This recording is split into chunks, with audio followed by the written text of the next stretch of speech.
After a nearly 3-year standstill, Israeli Prime Minister apologized in a phone call to the Turkish Prime Minister for the Israeli raid on a Turkish vessel that left 9 people dead. The Israeli side also agreed to provide compensation and lift some of the restrictions on the entry of civilian goods into Gaza, as long as stability remained. Of course, President Obama played a major role in the reconciliation, but the question now is, what are the reasons behind it and how will the Turkish-Israeli relations further develop?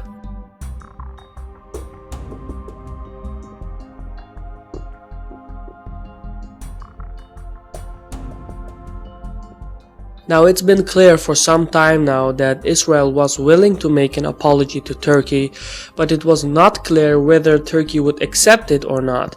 And now that the election season is over in Israel, Netanyahu no longer had to worry about the nationalist criticism over repairing ties with Turkey.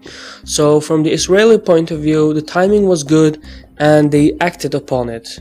But the politics in Turkey is a different story. The Palestinian issue has made Israel quite unpopular in Turkey, and Erdogan has capitalized on the issue for domestic reasons. For example, he has used Israel as a means to divert attention from sensitive domestic issues. And the rift between Tel Aviv and Ankara has also allowed for Turkey to boost its credibility in the Islamic world.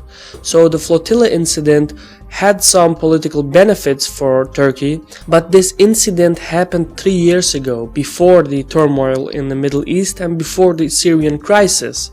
Since then, Turkey has had to deal with an Iranian proxy war in Syria, and the country also had to take care of 500,000 Syrian refugees. The fact of the matter is that despite the dislike towards each other, Turkey and Israel have similar interests in the region, that is to prevent the Syrian crisis from spilling over to neighboring countries. Both countries want a moderate Sunni group to prevail over the more radical jihadist elements of the opposition. Equally important, both countries cannot afford to have Syrian chemical weapons being used anywhere near their borders. And the longer the fighting goes on, the greater the chances of a chemical strike.